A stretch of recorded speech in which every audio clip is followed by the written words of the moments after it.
अभी तक हमने चर्चा की कि शीत युद्ध के बाद किस प्रकार से सोवियत संघ का विघटन हुआ।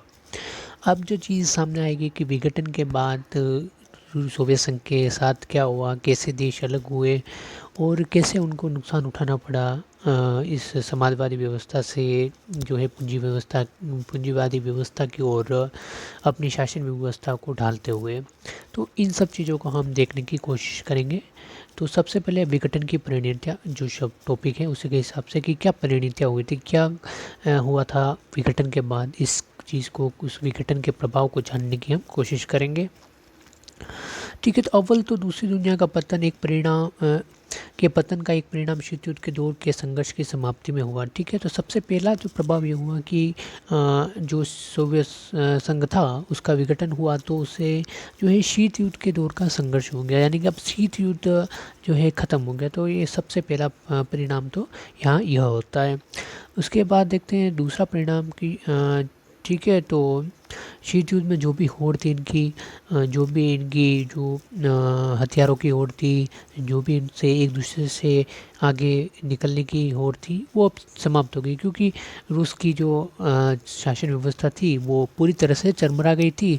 तो अब उसका विघटन हो गया था, तो अब जो है प्रतिद्वंदिता की कोई स्थिति नहीं रह गई थी।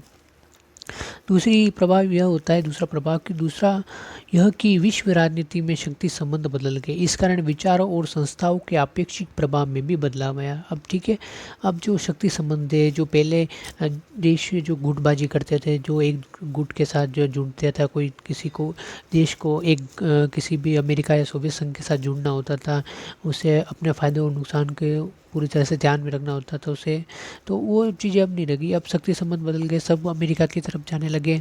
ठीक है, सोवियत संघ ने भी पूंजीवादी व्यवस्था को धीरे धीरे लोकतांत्रिक व्यवस्था को अपनाने की कोशिश की। ठीक है, तो उस शक्ति संबंधों में बदलाव आ गए, जो इंटरनेशनल रिलेशन हम जिसे कहते हैं, उन चीज़ों में बदलाव आने शुरू हो गए थे। अब यहाँ पे दो समानताएं बची थी, या तो बची हुई महाशक्ति का दबदबा रहेगा, यानी कि अमेरिका का दबदबा रहेगा और एक ध्रुवीय विश्व बनेगा, या फिर कई देश अथवा देशों के अलग अलग समूह अंतर्राष्ट्रीय व्यवस्था में महत्वपूर्ण मोहरे बनकर उभरेंगे और इस तरह के बहुध्रुवीय विश्व बनेगा जहाँ किसी एक देश का बोलबाला नहीं होगा। यानी कि अब जो होगा, कोई एक देश इतना ताकतवर नहीं होगा और कई सारे देश जो है उभर के सामने आएगा। लेकिन ठीक है, उसके बाद देखते हैं कि हुआ क्या आखिरकार की, क्या एक ही देश जो शक्तिशाली बन गया है। तो हाँ, क्वेश्चन का आंसर तो यही है कि हाँ, एक ही अमेरिका उस समय बहुत ज़्यादा शक्तिशाली होंगे, लेकिन वर्तमान परिस्थितियाँ कुछ बदली है। अमेरिका के साथ चीन है, वापस रूस भी जो है बहुत आगे आ गया है, भारत भी इन देशों को टक्कर दे रहा है, तो वर्तमान परिस्थितियों में कुछ फ़ायदा हुआ है। ठीक है, तो पूंजीवादी अर्थव्यवस्था, अंतर्राष्ट्रीय प्रभुत्वशाली अर्थव्यवस्था, ये सबने मान लिया था इस समय। तो ये अमेरिका के वर्चस्व का क्या कारण रहा था कि अमेरिका पूंजीवादी व्यवस्था थी, और ऐसा पूरी दुनिया ने मान लिया था कि पूंजीवादी अर्थव्यवस्था अंतर्राष्ट्रीय स्तर पे सबसे प्रभुत्वशाली अर्थव्यवस्था है। तो ठीक है, विश्व बैंक और अंतर्राष्ट्रीय मुद्रा कोष जैसी संस्थाएं विभिन्न देशों की ताकतवर सलाहकार बन गई। ठीक है, जो बड़ी बड़ी संस्थाएं, IMF और वर्ल्ड बैंक जैसी संस्थाएं, तो ये पूंजीवादी व्यवस्था पे ही आधारित समाज का ये संचालन करती है। तो ये जो है सब बड़ी सलाहकार बन के उभरती हैं, कैसे आप पूंजीवादी व्यवस्था को आगे बढ़ाने में ये सलाहकार की भूमिका निभाती है। ठीक है, क्योंकि इन देशों को पूंजीवाद के कदम बढ़ाने के लिए इन संस्थाओं ने कर दिया। जो नए देश जो आ रहे थे, जो सोवियत संघ से अलग हो रहे थे, अब उन देशों को जो पूंजीवाद की ओर बढ़ने के लिए जो एक सहयोग की आवश्यकता थी, वो सहयोग जो है वर्ल्ड बैंक और IMF द्वारा दिया गया। उसके बाद देखते हैं तीसरा जो प्रभाव यह हुआ कि सोवियत खेमे के अंत का एक अर्थ था कि नए देशों का उदय, और इन सभी देशों की स्वतंत्र पहचान और पसंद है। इनमें से कुछ देश, खासकर बाल्टिक और पूर्वी यूरोप के देश, यूरोपीय संघ से जुड़ना और उत्तरी अटलांटिक संधि संगठन का हिस्सा बनना चाहते थे। ठीक है, तो अब यहाँ पे चीज़ों की बात होता है कि तीसरा प्रभाव को देखने की कोशिश करते हैं। तो अब जो सोवियत संघ के जो 7 जो देश थे, वो जो है अब अलग हो जाते हैं सोवियत संघ से। जो खास करके बाल्टिक देश, वो ये सारे देश के साथ नाटो के, या तो वो नाटो के साथ मिलना चाहते हैं, ठीक है, या फिर वो यूरोपीय संघ से जुड़ना चाहते हैं। जो यूरोप के देश हैं वो यूरोपीय संघ से जुड़ना चाहते हैं, और मध्य एशियाई देश नाटो का हिस्सा बनना चाहते हैं। ठीक है, तो यहाँ पे मध्य एशियाई देश अपनी विशिष्ट भौगोलिक स्थिति का फ़ायदा उठाना चाहते थे। इन देशों ने रूस के साथ, ठीक है, अब जो मध्य एशियाई देश के साथ, मध्य एशियाई देशों ने अपने दोनों विकल्प खुले रखे, तो वो रूस के साथ भी अपने मजबूत देशों जारी रखे और पश्चिमी देशों अमेरिका, चीन तथा अन्य देशों के साथ भी उन्होंने संबंध बनाए। ठीक है, तो उन्होंने जो है एक कह सकते हैं कि न किसी एक हिम्मे को प्रभाव न देखे उन दोनों के देशों के साथ रिश्ते बनाए रखे। जो उसका पूरा यानी पहले से जो चले आ रहे थे रूस के साथ रिश्ते, सोवियत संघ के साथ रिश्ते, तो उन रिश्तों को भी उन्होंने बनाए रखा और नए रिश्ते यानी कि अमेरिका के साथ भी उन्होंने अपने संबंध अच्छे कर लिए। अब देखते हैं कि साम्यवादी शासन के बाद शोक थेरेपी, यानी कि अब जो चीज़ हो रही है कि कैसे जो इन साम्यवादी शासन था और साम्यवादी व्यवस्था जब पूरी तरह से ध्वस्त हो गई, तब कैसे यहाँ लोकतंत्र का उदय हुआ और कैसे इनको जो पूंजीवादी व्यवस्था इन देशों में अपने पाँव पसारती है। तो इन चीज़ों को हम समझने की कोशिश करते हैं और इसे ही शोक थेरेपी कहा गया है। ठीक है, तो साम्यवाद के पतन के बाद पूर्व सोवियत संघ और गणराज्य एक सत्तावादी समाजवादी व्यवस्था से लोकतांत्रिक पूंजी व्यवस्था के तक के कष्टप्रद संक्रमण से होकर गुजरे। अब यहाँ पे जो पूरी व्यवस्था इनकी बदलती है, तो एक कष्टप्रद संक्रमण होता है कि कभी भी ट्रांजिशन जो होता है वो काफ़ी कष्टप्रद होता है। अपन भी अगर किसी एक स्थान से दूसरे स्थान या एक चीज़ से दूसरी चीज़ में ढलने की कोशिश करते हैं, एक जो जलवायु परिवर्तन के साथ जो अपन जो इंसान होता है उसे भी जलवायु परिवर्तन के साथ ढलने में काफ़ी जो है मुश्किलात होती है। तो यहाँ पे तो ये तो देश की अर्थव्यवस्था है और एक इसका तो पूरा का पूरा नज़रिया ही बदल रहा है। तो कह सकते हैं कि इसको काफ़ी कष्टप्रद हुआ होगा उस समय। रूस, मध्य एशिया के गणराज्य और पूर्वी यूरोप के देशों में पूंजीवाद की ओर संक्रमण एक खास मॉडल अपनाया गया। ठीक है, तो जो मध्य एशिया के गणराज्य और पूर्वी यूरोप के जो पूरा का पूरा सोवियत संघ के देश थे, जो सोवियत संघ से अलग हो गए थे, उन देशों के लिए जो है पूंजीवाद के संक्रमण के लिए खास मॉडल अपनाया गया, जिसे ही शोक थेरेपी कहा गया है। विश्व बैंक और अंतर्मुद्रा मुद्रा कोष द्वारा ये निर्देशित था। ठीक है, आगे चलते हैं। तो हर देश को पूंजीवादी अवस्था की और पूरी तरह मुड़ना था। ठीक है, हर देश जो है अब पूंजीवादी, पूरी तरह से पूंजीवादी होना चाहता था। वो समाजवाद से उसको काफ़ी ज़्यादा नुकसान हो गया था। शोक थेरेपी की सर्वोपरि मान्यता थी कि मिल्कियत का सबसे प्रभावी रूप निजी स्वामित्व हो, यानी कि जो संपत्ति का जो मालिक होना चाहिए, वो जो मिल्कियत का मालिक होना चाहिए वो निजी स्वामित्व होना चाहिए। ठीक है, पूरे हर जो चीज़ संसाधन है वो निजी स्वामित्व के अंतर्गत दे दिए जाएँ। ठीक है, सामूहिक फार्म जो था पहले जो साम्यवादी व्यवस्था में होता है, उसका जो है निजी फार्म में बदल दिया गया, उसको पूंजीवादी पद्धति से खेती की शुरुआत हुई। शोक थेरेपी से इन अर्थव्यवस्थाओं की बाहरी व्यवस्थाओं के प्रति रुझान बुनियादी तौर पर बदल गए। ठीक है, तो बाहरी व्यवस्थाओं के साथ जो पहले रुझान थे, जो कि पहले अपने ही समाजवाद का, जो अपने ही देश में समाजवादी अपना प्रोडक्शन करो और लोगों को जो है सामूहिक प्रोडक्शन करो और उसका जो लाभ होगा वो समान रूप से पूरे समाज में बांट दो। लेकिन अब जो उनका नज़रिया बदलेगा, अब वो जो उनमें प्रतिस्पर्धा की भावना आएगी। ठीक है, जो है काफ़ी ज़्यादा निवेश होगा, तो उनके जो है नज़रिया अब उनके समाज की ओर तरफ बदल जाएगा। ठीक है, जी, अब माना जाने लगा कि ज़्यादा से ज़्यादा व्यापार करके ही विकास किया जा सकता है। अब जितना ज़्यादा कंपटीशन और व्यापार करके ही जो है विकास को आगे बढ़ाया जाएगा। पूंजीवादी व्यवस्था को अपनाने के लिए वित्तीय खुलापन, मुद्राओं की आपसी परिवर्तनीयता और मुक्त व्यापार की नीति महत्वपूर्ण मानी गई। ठीक है, तो यहाँ पे जो है वित्तीय खुलापन, पूंजीवादी व्यवस्था को जो पूंजीवादी व्यवस्था के गुण होते हैं कि वहाँ वित्तीय खुलापन होता है, मुद्राओं की आपसी परिवर्तन, जैसे कि आज समाज में देखते हैं कि डॉलर के रूप में अपन हर मुद्रा को एक्सचेंज कर सकते हैं। ठीक है, तो डॉलर एक मानक मुद्रा बनाकर विभिन्न देश अपने देशों की मुद्रा का एक्सचेंज करते हैं। और जो है वित्तीय खुलापन, यानी कि हर देश आके आपके जो है देश में आके निवेश कर सकता है। और मुक्त व्यापार की नीति, यानी कि आप किसी भी देश के साथ किसी भी बिना प्रतिबंध के व्यापार कर सकते हैं। ठीक है, तो ये चीज़ें देखने को मिलती है पूंजीवाद के साथ। ठीक है, अब देखते हैं, अब देखते हैं कि जो सोवियत संघ के खेमे के प्रत्येक देश को एक दूसरे से जोड़ने की जगह सीधे पश्चिमी मुल्कों से जोड़ा गया, यानी कि इनको एक दूसरे देश से जोड़ने की जगह डायरेक्ट पश्चिमी मुल्कों से जोड़ा गया, जिससे कि वो पूंजीवाद को बेहतर से सीख सके कि पूंजीवाद होता गया है। ठीक है, अब पश्चिमी दुनिया के पूंजीवाद देश अब नेता की भूमिका निभाने लगे और विभिन्न एजेंसियों और संगठनों के साथ इसके में के देशों के विकास का मार्गदर्शन और नियंत्रण करने लगा। वो इनको समझाने, वो नेता बन के उभर गए। ठीक है, अपने भी यहाँ होता है कि कोई अगर देश कोई चीज़ नई चीज़ सीख लेता है तो दूसरों को एकदम जो है पूरे शान और शौकत में बताता है कि मैंने ये ऐसे किया, तो वही चीज़ वो नेता बन के जो है पूरी दुनिया को ये चीज़ बताने लगे हैं। ठीक है, उसके बाद शॉक थेरेपी के क्या परिणाम हुए इस चीज़ को भी समझने की कोशिश करते हैं कि शॉक थेरेपी से आखिर देशों की अर्थव्यवस्था में क्या फ़र्क आया। ठीक है, तो यहाँ पे अमूमन शॉक थेरेपी से पूरे क्षेत्र की अर्थव्यवस्था तहस-नहस हो गई। शुरुआत में जो संक्रमण हुआ था, जो पूंजीवाद समाजवाद से जो ये देश पूंजीवाद की ओर जा रहे थे, तो इस संक्रमण के कारण इनको बहुत ज़्यादा इनकी जो अर्थव्यवस्था तहस-नहस हो गई। इस क्षेत्र की जनता को बर्बादी की मार झेलनी पड़ी। ठीक है, 90% उद्योगों को निजी हाथों में कंपनियों को बेच दिया, क्योंकि सरकार द्वारा निर्देशित उद्योग नीति के बजाय बाजार की ताकतें इन पुनर्निर्माण को कर रही थी, जो नई चीज़ें ला रही थी, जो वो सरकार द्वारा उनको निर्देशित नहीं किया था, वो पूरी तरह जो है निजी बाज़ार पर नियंत्रित थी। तो शायद जाहिर सी बात है, इसलिए यह कदम सभी उद्योगों को मटियामेट करने वाला साबित हुआ।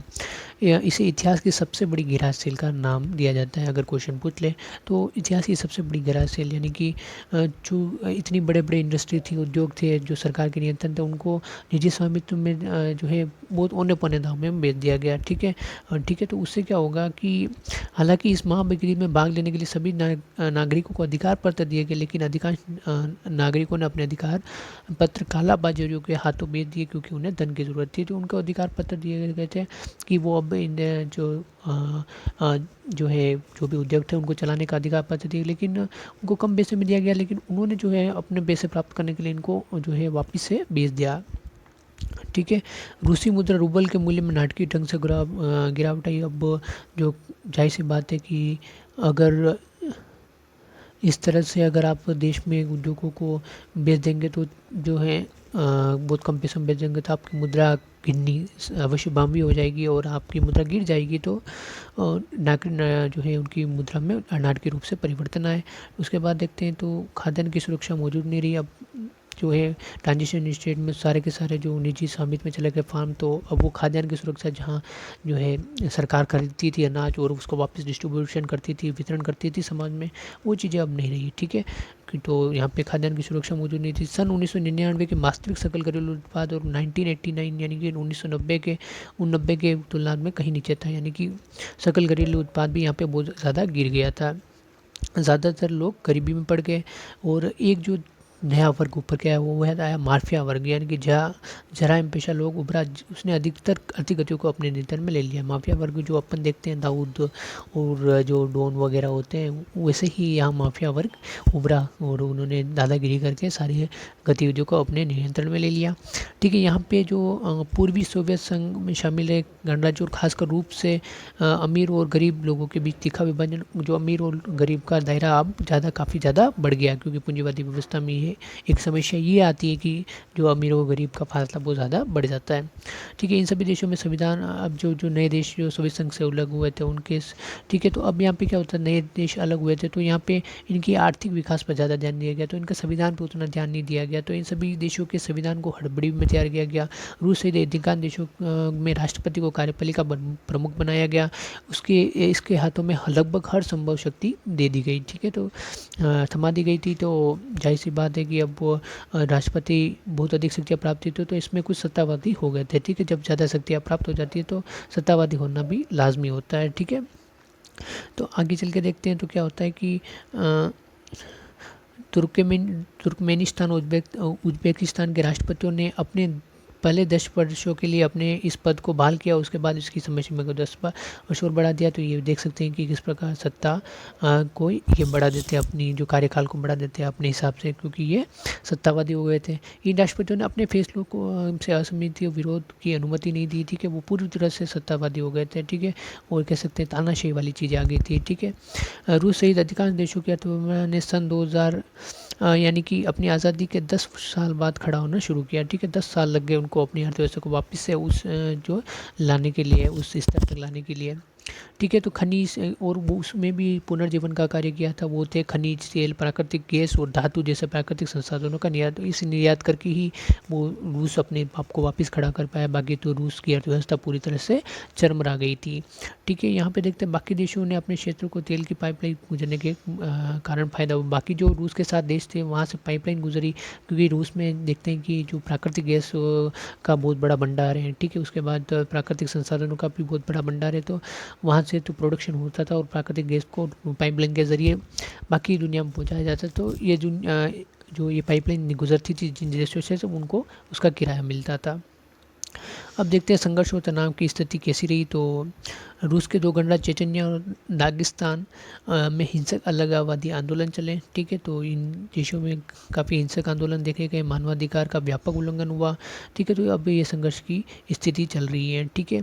उसके बाद देखते हैं मध्य एशिया में तजिकिस्तान 10 वर्षों यानी कि 2001 तक गृह युद्ध की चपेट में रहा। अजरबैजान का एक प्रांत नगर्नो काराबाख है। यहाँ की कुछ स्थानीय अर्मेनियाई अलग होकर अर्मेनिया में से मिलना चाहते हैं। ठीक है। तो यहाँ पे बहुत देशों में जो आर्थिक रूप से जब इनकी व्यवस्था चरमरा गई और जो है लोकतंत्र भी इनमें उस तरह से कार्य नहीं कर पाया, तो फिर देशों में जो गृह युद्ध होने लगे। ठीक है। अजरबैजान में देख सकते हैं आप, तजाकिस्तान में देख सकते हैं। तो धीरे धीरे ऐसी जो है चीज़ें और ज़्यादा बढ़ गई। जॉर्जिया में 2 प्रांत स्वतंत्र होना चाहते हैं। और यूक्रेन और कर्जिगिस्तान और जॉर्जिया में मौजूदा शासन को उखाड़ फेंकने के लिए आंदोलन चल रहे हैं। ठीक है। क्योंकि यहाँ के राष्ट्रपति सत्तावादी हो गए, तो जाहिर सी बात है कि अब जो वहाँ के लोग हैं वो आज़ादी चाहते हैं, तो वो इनके लिए लगातार आंदोलन कर रहे हैं। ठीक है। मध्य एशियाई गणराज्यों में कार्बनिक संसाधन का विशाल भंडार है। इससे इन गणराज्यों में आर्थिक लाभ हुआ है, लेकिन इसी कारण यह क्षेत्र बाहरी ताकतों और तेल कंपनियों की आपसी प्रतिस्पर्धा का अखाड़ा भी बन गया है। ठीक है। मध्य एशियाई देशों में जो प्राकृतिक संसाधन है और जहाँ प्राकृतिक संसाधन होता है वहाँ बाहरी जो देश होते हैं वो अपना ज़्यादा ही जो है उसमें टांग अड़ाने की कोशिश करते हैं। वो उसके ऊपर अधिकार करने की कोशिश करना चाहते हैं। तो वो उसमें जो उसकी देश की व्यवस्था को स्टेबल नहीं करना होने देते हैं। ठीक है। वो अपनी जो है प्रभुत्व को उसके ऊपर स्थापित करते हैं। ठीक है। अब 11 सितंबर 2001 की जो अमेरिका में जो हमला हुआ था न्यूयॉर्क में की घटना के बाद अमेरिका इस क्षेत्र में सैनिक ठिकाना बनाना चाहता था। वो इस देशों पे नियंत्रण स्थापित करना चाहता था, अफगानिस्तान वगैरह और इराक जैसे, क्योंकि इन्हीं देशों से उसके ऊपर आक्रमण हुआ था। तो इन देशों में वो अपना प्रभुत्व रखना चाहता था। रूस इन राज्यों को अपने निकटवर्ती देश मानता है और उसका मानना है कि इन राज्यों पर रूस का प्रभाव में रहना चाहिए। जहाँ अमेरिका या मध्य एशियाई देशों में, अफगानिस्तान, इराक में अपना प्रभुत्व कर रहा था, तो रूस उसका विरोध कर रहा था। रूस कह रहा था ये मेरे जो निकटवर्ती हैं, मेरे साथ रहे हुए, मेरा इतिहास में मेरे भागीदार हैं, तो इनको मेरे साथ रहना है या इनको मेरे प्रभाव में रहना चाहिए। तो रूस और अमेरिका में भी वापस से थोड़ा बहुत खींचतान आती है। ठीक है। उसके बाद चीन का भी एक तरह से विश्व पटल पर उदय होता है और चीना सीमावर्ती क्षेत्रों में आकर व्यापार करना शुरू कर देता है। तो इससे कॉन्फ्लिक्ट और ज़्यादा बढ़ जाता है। ठीक है। पूर्वी यूरोप में चेकोस्लाविया शांतिपूर्वक 2 भागों में बढ़ जाता है। ठीक है। कुछ देश जो शांतिपूर्वक 2 भागों में जो बंटना था वो बढ़ गए, लेकिन कुछ देश जैसे यूगोस्लाविया जो कई प्रांतों में टूट गया, उसमें शामिल बोस्निया हर्जेगोविना और स्लोवानिया, क्रोएशिया ने अपने आप को स्वतंत्र घोषित कर दिया। ठीक है। और इतना ही नहीं हुआ था। ठीक है। यहाँ नाटो को हस्तक्षेप और यहाँ गृह युद्ध जैसी परिस्थितियों ने जन्म ले लिया था। तो ये काफ़ी एक दयनीय अवस्था इन देशों में भी देखने को मिली। ठीक है। अब देखते हैं कि पूर्व साम्यवादी देश और भारत। ठीक है। तो कैसे पूर्व साम्यवादी देशों का भारत पे प्रभाव रहा था, इन चीज़ों को हम देखने की कोशिश करते हैं। ठीक है।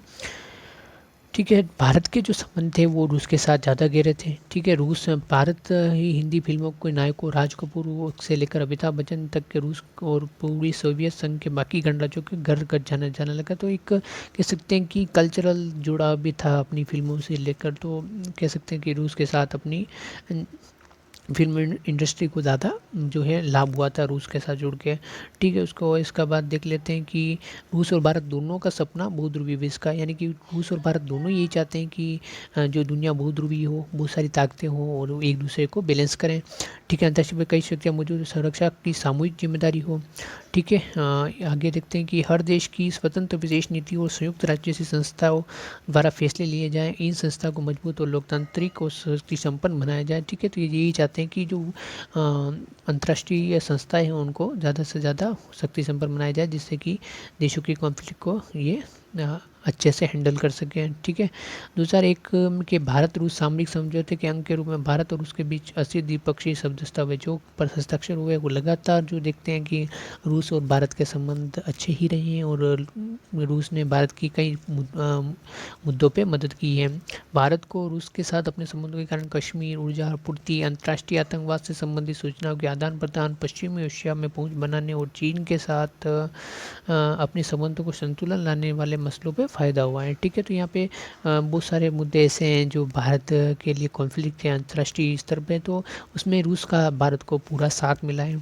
ठीक है। तो उससे भारत को भी काफ़ी ज़्यादा फ़ायदा हुआ है अंतर्राष्ट्रीय स्तर पर। रूस को इस संबंध के लिए सबसे बड़ा फ़ायदा हुआ है कि भारत रूस के लिए हथियारों का दूसरा बड़ा खरीदार देश बन गया। हमको ये फ़ायदा हुआ अंतर्राष्ट्रीय स्तर, तो रूस को भी फ़ायदा हुआ कि उसे एक बड़ा हथियारों का खरीदार मिल गया। ठीक है।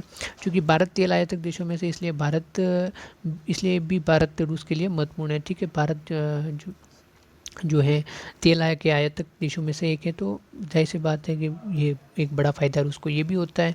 भारत रूस से ऊर्जा आयात करने की भी कोशिश कर रहा है, तो इससे भी दोनों देशों में संबंध और अच्छी बढ़ेंगे। रूस भारत की परमाणु योजना के लिए भी महत्वपूर्ण ही रहा है। ठीक है। और रूस ने भारत को क्रायोजेनिक रॉकेट दिए, जिसने कि भारत ने जो दूर संचार और यहाँ पे जो स्पेस रिसर्च में भी काफ़ी मदद मिली है इन क्रायोजेनिक ईंधन से। तो आज के पूरे पार्ट में इतना ही। अब आगे के लेक्चर के लिए कृपया इस लेक्चर को लाइक एंड सब्सक्राइब करें। धन्यवाद।